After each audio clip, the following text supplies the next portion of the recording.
Boom, baby.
Yo, welcome everyone. Good have hope you're everyone's having a good Saturday today. Welcome in, welcome in. Yo, welcome to everyone in chat right now. Findo, thank you for being first, and Tank Lover for real. Welcome in. Oh, actually, it seems like you spammed quite a bit. All right. Yeah, welcome to the stream. Hope you guys are feeling good. Um,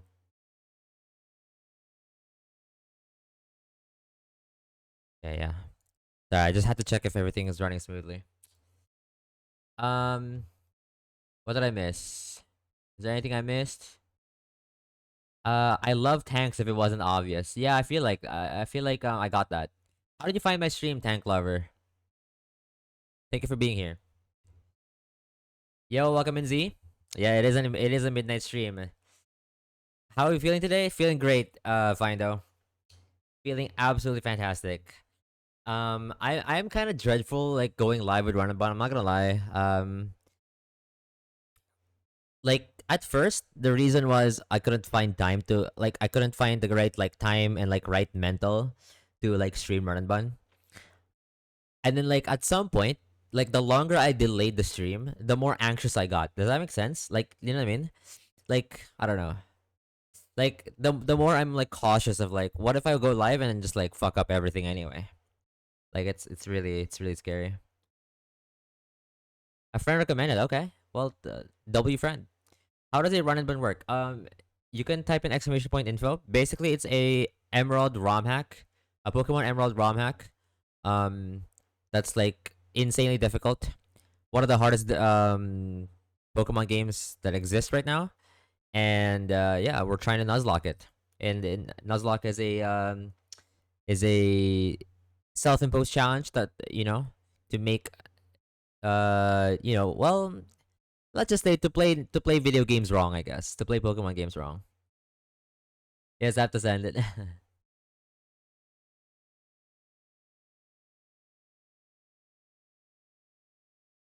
Yup, that's Yi couldn't wait on my E4. Literally the day after I finished options, I wish Miku was here.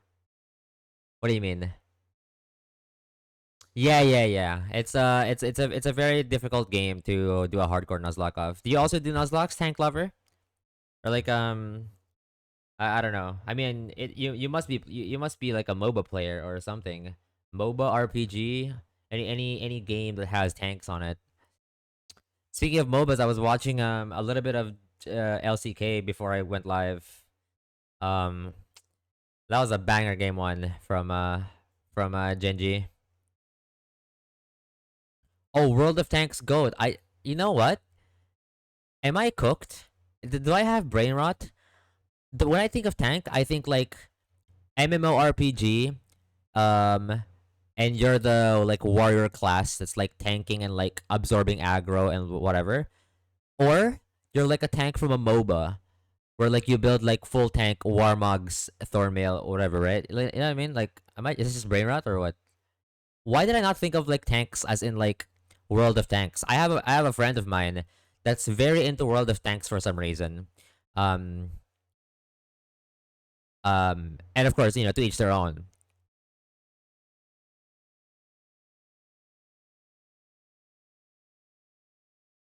Why do you call him Zero LP? Zero LP gets me for real.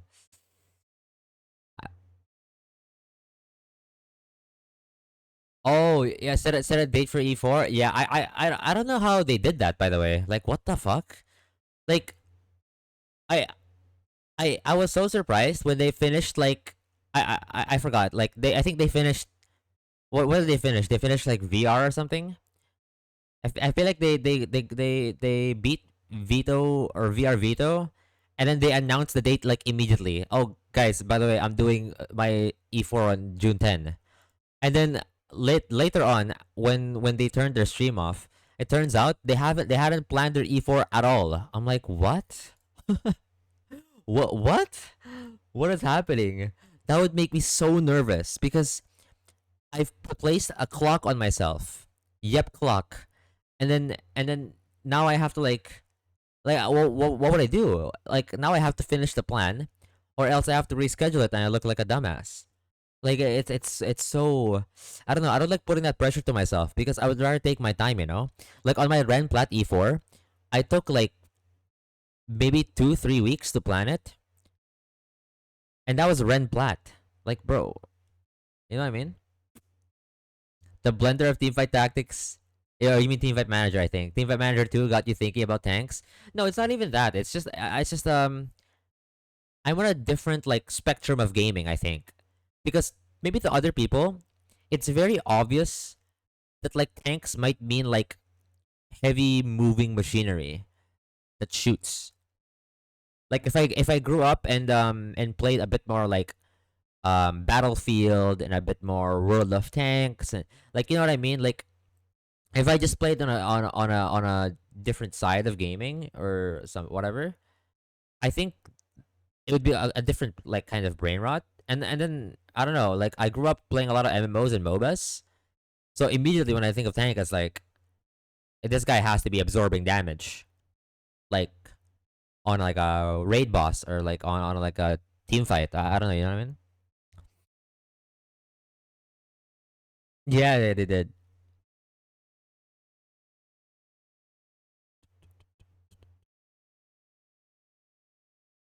It was like it was like 2 weeks to plan, I think, or something like that. Takes roughly 1 or 2 weeks to plan on E4. For run and bun, you mean Z? I don't know how long I would like if I ever make it to E4.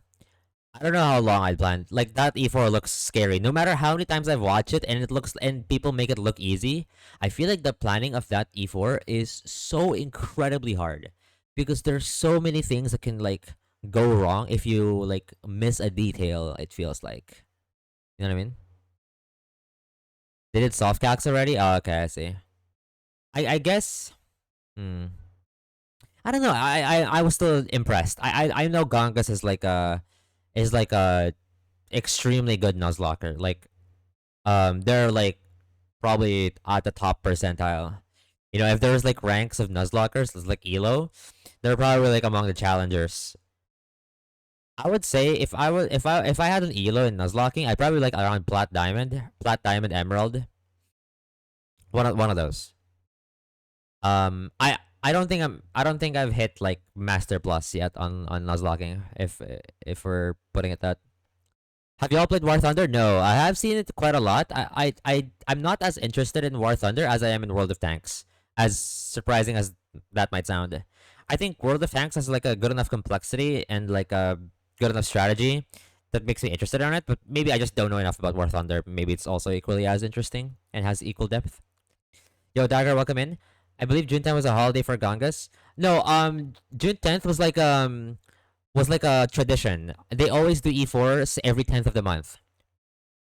Well, not like monthly. You know what I mean, right? Like if they were to schedule E4, they would put it at the 10th of the month. That's why they did that. So they just like pre moved it. Like, you know what? Yeah, fuck it. Let's do it again. June 10th. Crazy, by the way. I think Red Bull actually takes longer to plan a run and bun. Bro, I just want to say, I've said a story like 50,000 times, and people might get sick of it already. I don't care. But like, there are some people who still don't know. So I'm gonna retell the story. I was playing Ren Plat around like I would say November ish. I started around November ish, and I got to the gates by December. So this is like Christmas holiday, right? My family, including me, went out on a vacation for like 2 or 3 weeks. And during the entire vacation, instead of spending time bonding, whatever, my priority was cooking the E4 on mobile. I was literally opening up HZLA calc on mobile and calcing the E4 while we were out. It was draining my battery like shit. It was terrible. The UI was terrible to navigate. No offense. Um, it's a great calculator, but it's like it was terrible to like navigate on mobile back then. I don't know if it's better now. And like it's just way too hard because I always have to like import my stuff.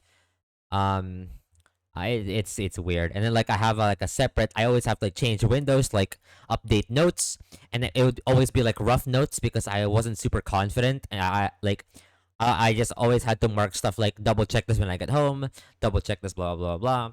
Like I would always have to mark stuff. And so when I got home in January ish, um, I had double checked all my lines.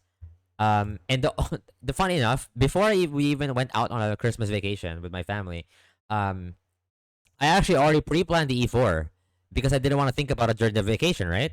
But while we were on the way there, on while we were on the way to the like rest house or like whatever, that we were going to, I realized there was a flaw in my plan, and I was risking like I think I was risking like a what was it? I think I was risking like a 10% like wipe risk or something like that. It was something like I couldn't accept it. And so I optimized my wait, let me, you know what? I'll open up my, you know what, instead of like making shit up, um let me find out. Hold on. I'll find the receipts for you guys. Um one sec.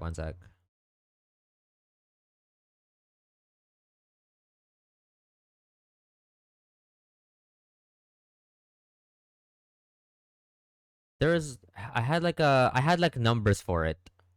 It was like so on like quote quote unnecessary min max, but like I was so bothered by it. One sec. Um. hmm,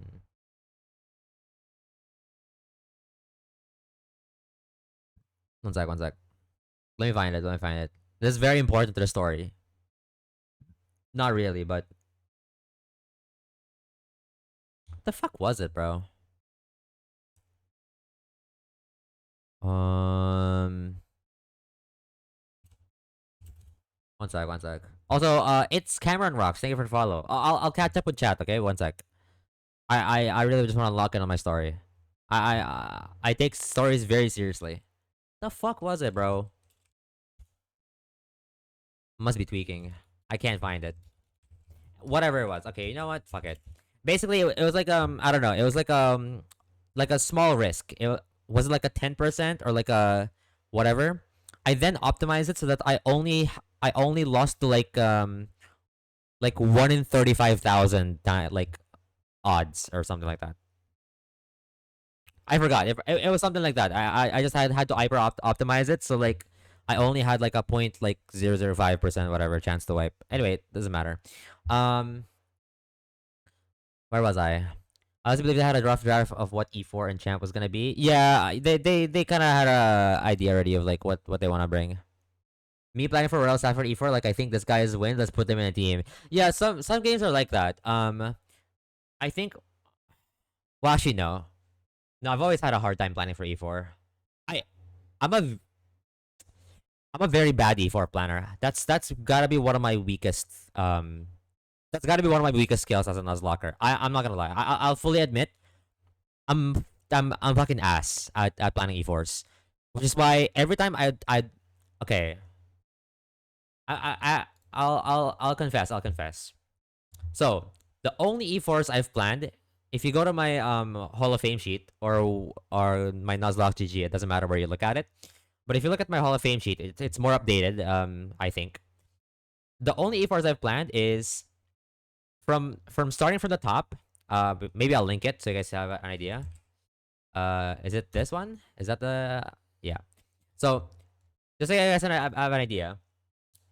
The E4s that I planned was well, quote planned. Some of them were like what Findo said was just like, oh, I bring guys, right? So I think from yellow until ruby, I was like, okay, I'm bringing guys, right? I just want to bring these guys to the E4. I think they have good matchups. I have like a vague idea of like, oh, there's a ghost gym leader. You know what? Let's bring a dark type or let's bring a psychic move. Like it's a very very basic understanding of how to build E4s, which I guess that's how it all started, right? And then I looked at Shield E4 and I got fucking stumped. I had no idea how to beat this. Like in a way that I'm satisfied with the risk. And I wasn't like super Terra locked back then. For me, risk is like, you know, can I switch in a guy and can I click a move with it? It doesn't matter. I wasn't super hardcore about playing around crits back then, or like you know like min roll, max roll, like whatever. Like I added like way too many jargons over the past few years to my and like too many terminologies. Riskless, max roll, crit into min roll. Like I added way too many words on my E4 preps. Back then it was just like, can I switch in? Am I faster? Do I live one more hit? Like it was very simple, but I had a hard time planning that. So I had a little bit of help from planning my shield E4 onwards. Onwards. Actually no. Yeah, onwards. Yeah. So shield, platinum, violet. Yeah, even on my 1DR vanilla runs, I had always some guy backing me up. Um some guy or a group of guys that are like backing me up in my E4 planning that were like way better than me at doing this. And then when I started doing ROM hacks on Emerald Trash Lock onwards, I still had someone else. Um, like I wouldn't say they're making 100% of the E4 lines. By the way, I'm just saying like they're contributing a big enough help that I don't think I can take credit for like making the E4. You know what I mean? The only actual E4s that I quote cooked past that point is well technically Emerald Rogue because I mean it's a roguelike, obviously, and like there's barely any cooking. It's like pure random, and so like you have to cook on the fly. So Emerald Rogue, yeah, and then um, what the fuck did I even cook on my own? I think Redux. I think I cooked my Redux E4. Obviously all the offline runs. No, not all the offline runs. I mean, yeah, technically the Colosseum and XD Gale of Darkness ones I cooked on my own. Um, this, um,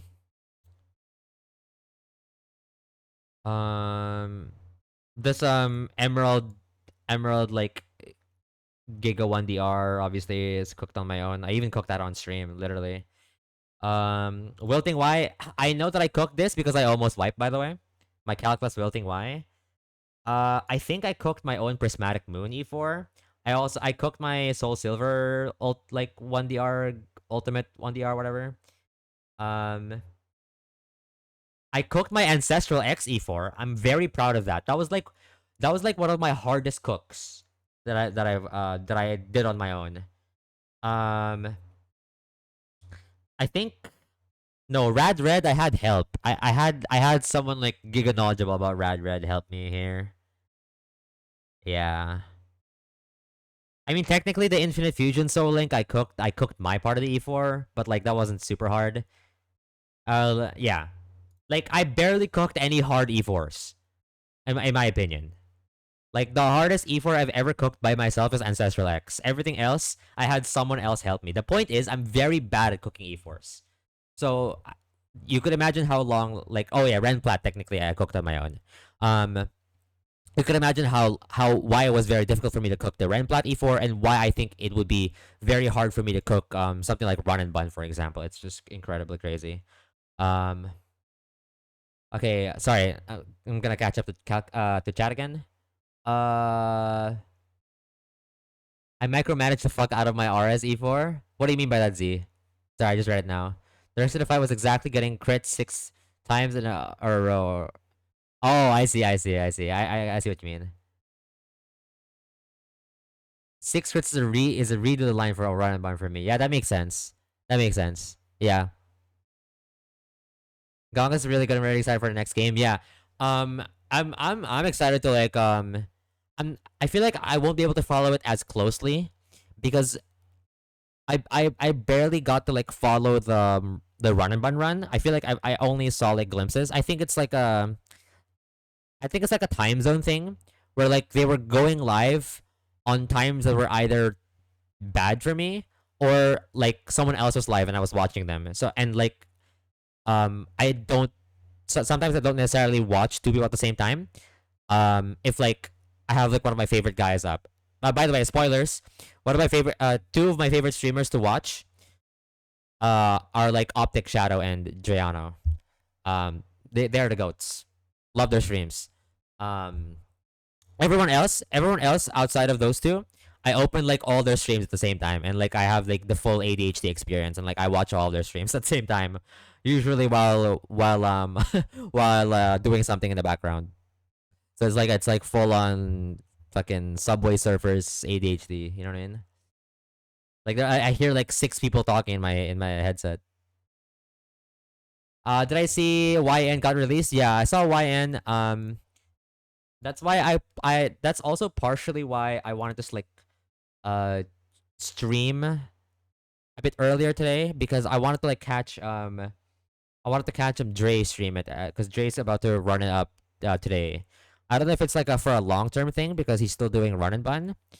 But we'll find out, I guess.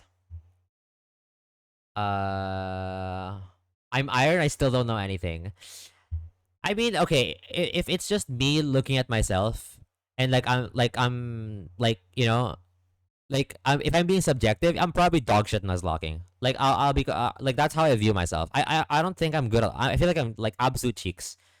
I feel like I haven't grown much. I like my actual the first time I felt like I've grown a lot as a Nuzlocker. I feel like was when I was doing Redux, and I guess when I was doing Vintage White. Like I don't know when you're doing Gen 5 Nuzlocking, it kind of changes you. Like there's some parts of you that changes, and I think Vintage White, like really forced me to like play well, or else I'm gonna eat ass forever. Despite having like full Mick Mons, right? So I really had to step up my game there. That was like the first, in my opinion, that was like one of the first times I've leveled up truly as a Nuzlocker. I feel like a lot of the times I just got away with like, I don't know, either getting lucky with like good mons, getting lucky with like somewhat decent strategies, something like that. That's a subjective take. I feel like objectively I'm not that bad. I feel like I'm a little bit above average, but not like too high elo. Like I said, like Plata Diamond probably. Um, Yo, welcome in Nez. About fucking time. Yeah, I know. Nez took like Nez and I are like playing a metaphorical chess game of run and bun because we're in the same we were in the same split. I guess he's in Winona split now. We were in the same split, and then like I was like still in Route 113, and like every time I would like open up Nez's stream, he would have already moved like two pieces at once. Like he was moving so fast. I'm like, bro, I haven't even made my turn yet. I'm still thinking. Crazy. Um, 10% is pretty high chance. I don't know. I don't know exactly if it was 10%. Um, I think more accurately, it was probably around 1%, because it had to have been something that was like already acceptable. I think 10% is like unacceptable, right? But like 1%, I feel like 1% was like already acceptable, maybe. And then like I was bothered by the 1% wipe risk, and then I had to optimize it like 0.005%. I think it was something like that. More accurately, it was I think it was something like that. I went on Twitter shortly after they announced their E4. Oh yeah, yeah. Like there's always some cringe guy on Twitter. Oh, I finally saw it's Cameron Rock's message. Hello, hello, welcome in. How did you find my channel? No one is perfect. Yeah, it's all right. Planning doubles is my kryptonite. I also fucking suck at planning doubles. And mind you, I did a Nuzlocke, a hardcore Nuzlocke of Coliseum and XD, and those were exclusively doubles, and I was having such a painful time. You had no idea. I not only have I not played those games prior to Nuzlocking them, so it's like literally my first playthrough. Um, like it was so I was so fucking ass. I like I couldn't even explain to you how bad I was playing for like the majority of the even in my winning run. I feel like I frauded it. Like it was so bad. Like if I was streaming those runs, oh my god, it was a nightmare. I would never like outlive the shame. It's just one of the most egregious thing. I don't even know why I cooked with that idea. I don't know why one day I woke up and I said like, you know what? I should Nuzlocke Coliseum. Like, who the fuck prompted that idea? Like, whatever. Doubles are so fucking hard. Played CK Plus for a living for 2 years. I have become so oddly comfortable with dodging crits. Yeah, I think when you play like Kaizo games, like I played Emerald Kaizo for a while, right? And until I rage quit at least. And when I played Emerald Kaizo, like at some point I just didn't give a fuck and be like, you know what? like, like at some point I feel like maybe like 10 runs in, I was like, there's literally no point playing around the crit. I mean, you can, but I mean, you if it's avoidable, yeah, sure. But like if it's unavoidable and you're like risking crit no matter what because it's 2x crit anyway, like fuck it, bro. It might as well not exist. Just intem them, Lamau. Brawly, aware. Yo, welcome in, Ruben. W Midnight. You did playtest YN. True, that is true. It's very hard to plan for 5 fights in the same 6 months, TBH. Um, yeah, yeah, it is pretty hard. I don't know. My brain cells, they don't work well when like I mean, it was kind of easy back in the day, like when I was doing vanilla, because what I would do is I would plan a champ, and then like oftentimes I would just like teach TMs or like add coverage moves to whatever it is, or like maybe I have like 2 or 3 guys that sweep the champion fight, And so I have like three other guys dealing with the other E4 members. Like, you know what I mean? Like back then it was so simple. And then when I did ROM hacks, it's like, wait, how the fuck? I feel like I need like 12 people to beat these guys. Wait, how do you role compress this? And that's when I ask, like that's when I ask like other people that are better at the game and be like, okay, I don't know how to find the six here. I don't know how you guys do this. Can you help? And then like yeah, and so a lot of people are very helpful anyway. Moral of the story: don't go to a meal that midnight's the cook. Maybe. I'm a little bit harsh on my. I'm a little bit harsh with my own cooks. Oh, you're giving a YN a go. It seems like a phenomenal game. I'm just not sure if I want to add it to my backlog because my backlog is very big already. I haven't updated on my sheet, but I already have like a ton of games I want to play, including Royal Sapphire, because Gen 3 and Hoenn is my weakness. So please, okay, if you're a ROM hacker that's hearing this, please stop seducing me with more Hoenn games. I need to clear my backlogs. Okay, if you keep releasing good Hoenn games, I can't ever like finish Nuzlocking. Okay, chillax. Oh, they're making Evergreen. Yeah, they are making Evergreen. I'm also kind of excited for Evergreen, um, because I believe they quote promised like a new Kanto experience or like a unique Kanto experience, which is like, hey, bet. Hmm. Viola is way worse. Oh god. Surely Midship will backseat me in YN. Dude, the only reason I survived AX, by the way, is because Lowry. I literally just followed Lowry to the T. I barely questioned what Lowry did. Barely. I mean, every now and then I would try, and then like the thing is, every time I would like try like contradict his point, like 2 minutes later I'd be like, damn, I look at the calcs, fuck, he's right. Like he's not looking at the calcs at all. He just knows the game at the back of his hand. It's like every time I would ask him for help, like what do I do on this line? And he's like, I don't know. Can you check if this guy does like at least 40% damage to this? And lo and behold, I look in the calc. This guy does exactly 42% min roll. I'm like, what the fuck is this guy on? Like I haven't sent him my box. I haven't told him the IVs. What do you mean? What do you mean, bro? Like he can build lines from like a screenshot. It's crazy. And I was like, if I didn't if I it was at that point I knew that's like, okay, this guy knows fucking ball on AX, bro. Like literally, and like I remember I asked Lowry for advice. I was like, Lowry, is there any useful resource that I can use for AX? He's like, yeah, go watch my VODs, Giga Chad. What the fucking aura farm did. Like I can't imagine ever telling that to anyone. Like, for example, if you ask me, right? If you ask me about anything I've ever played, I would tell you like, I don't know, go watch like a P-Chow video or like a Squirk video or like, someone talented. Go watch Invoices VODs. Go watch Triano's VODs. Go watch, whatever. Like fucking anyone else. Literally anyone else. And then Lowry's be like, nah, watch my VODs, bro. And then I did. The thing is, he's not wrong, by the way. I'm a crash out. I hate it. I hate it when he's right, by the way. That like, and he does this like really like smug thing, like this smug face, the smug look on like when he streams, when he's right, when he knows he's right. And like he would do this like this like porn acting bit where he's like, "Oh no," when he knows like it's completely fucking riskless. This guy, I swear.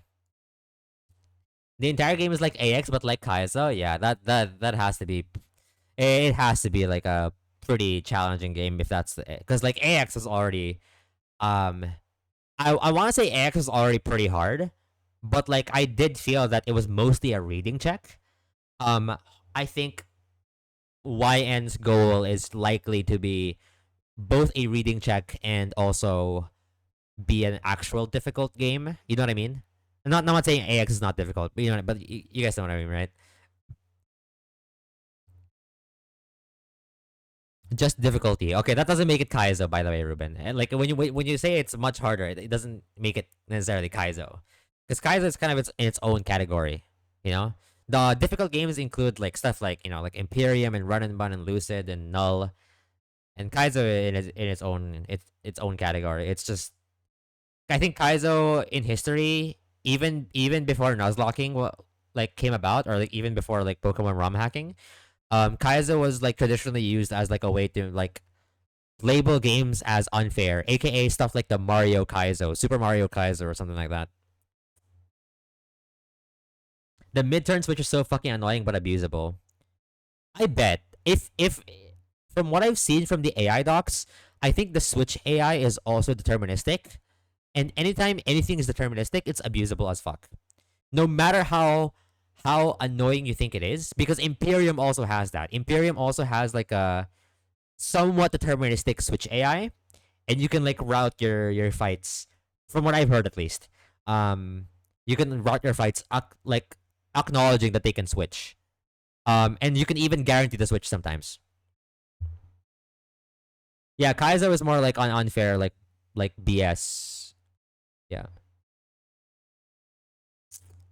Vinda plus Soul Link Midnight, bro. Do I want to do that to myself? Let me think. I'm not okay. Wait, I'm assuming it's an offer. You mean like you want to Soul Link like together? Not well. Okay. There. First of all, there are two problems. Although I guess the first one is not like a main problem. We can probably fix that. There's like a time zone problem with me and Ruben.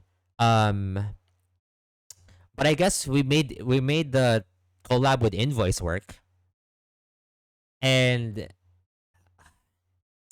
is Ruben more bearable than Invoice? You know what? I'll leave that question up in the air. But I'm not rejecting it. I'm not rejecting the idea. Yeah, Kaizo is yeah. XY is the one that introduced Mega. Yeah, correct. Anything above like 5% wipe risk, you just can't run. That's true. I mean, before I used to run like pretty dog shit like lines that have like way more risk than 5%. I used to run like 10% risks, probably even more. Because I didn't have like a good risk factor up until I did I think up until I did like vanilla 1DR runs. Uh yeah, up until I did like vanilla 1DR runs, I feel like I didn't really play like quote riskless. And even when I was doing quote riskless, I feel like I was still risking a lot. I really think I really think I only started getting better at like doing riskless stuff. Um, when I did Vintage White, literally Vintage White changed the way I perceive like Nuzlocking. I think in terms of risk management. Oh, you haven't played XY before. I mean XY is pretty good. The only thing, my main gripe with XY is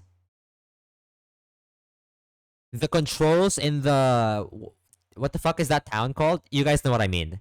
The people who know who've played AX or any Gen 6 game or whatever in Kalos, whatever, you know what I'm talking about. I don't know the name of the town, but you guys know what I mean. You guys are probably already mentioning it.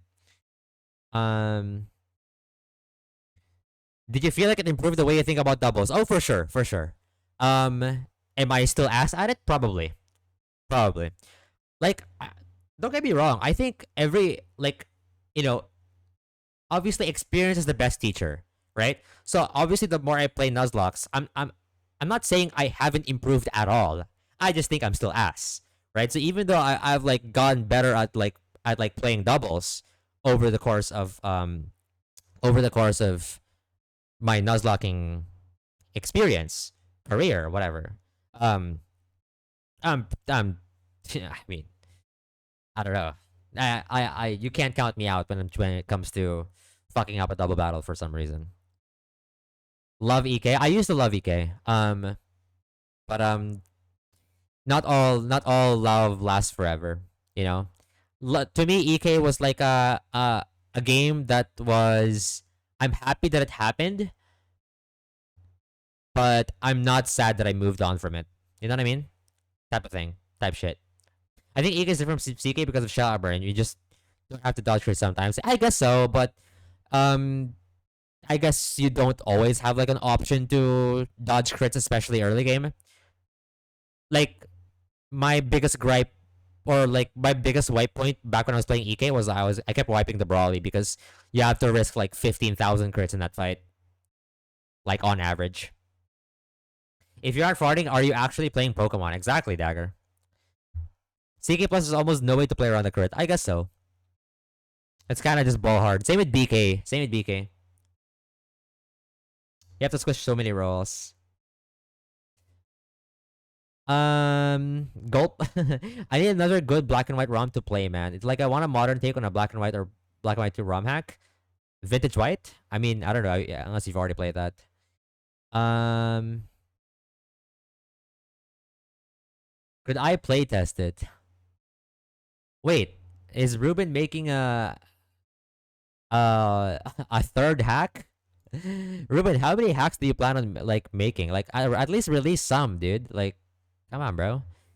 Like Ruben's the type of guy who's like Ruben's like if you were to find like someone as like a metaphor to blue balling, it would be Ruben. Right? Ruben has like 15 runs parked at the E4. Ruben has like 12 ROM hacks that like he's making at the same time. Like can we, you know? Which to be fair, I'm not saying there's nothing wrong with that, okay? We're here to listen and we don't judge. Okay, I do have a friend that kind of works similarly. I have a friend who never finishes a series because it would make them sad. So they would like edge them. They would watch the entire TV series up until the very last episode, and then on the last episode they're not gonna watch it and they're gonna skip it and watch another series. So I understand where Ruben's coming from. I guess. Um, maybe you just want to like do one big blow on your load at the end when you just like release all the ROM hacks at the same time. Release like do all the E4s at the same time. Watch all the final episodes at the same time. You know what I mean? Know what I'm saying? Soon as in 2027. Yo, what's up, Gary? Wait, Gary was here. Oh, I missed Gary's message actually. Whoops. Welcome back. Welcome back. Welcome back, Tank Lover. Lowry is a Degen AX player. True, so true. But he's the goat though. He's the goat. I swear. In my opinion, he's one of the best. Like Nuzlockers I've seen. Like again, if we're talking about like Nuzlocke elo, like if I were to make my own like leaderboard, my like if I were to make my own subjective Nuzlocke leaderboard, I think Lowry's challenger. And there's a couple more challengers up there. Probably. Well, if you think about it, with the way I view myself sometimes, it feels like everyone else is challenger except me. Sag. Smooge. I feel like it was a large part of 2010s. Just watch the videos of other players to learn the strats. I guess so. But I don't know. Like, I think also I understand I understand the satisfaction. I've met a couple people who never ask for help on their E4s. I completely understand it. Like it's super satisfying to figuring it out on your own. But also like for me that like even back when I started like nuzlocking, I already had like a big list of like what I wanted to nuzlock. Like even when I was doing vanilla runs, I already knew like sort of what hacks I'm playing. Like like 10 steps ahead. You know what I mean? Like I was already like I always had like at least 10 hacks that I wanted to play ahead of time. Even until now, I think. Actually, how many do I have now? 1, 2, 3, 4, 5, 6, 7, 8, 9, 10, 11. Yeah, there's like at least like 15, right? So I always have like I'm always thinking like 10 steps in advance because I always want to like queue up games. You know what I mean? Um, so when I'm at the E4, I don't want to waste my time and like go back. So And what I like about this community, unlike the league community, is that there's okay. I need to phrase this carefully.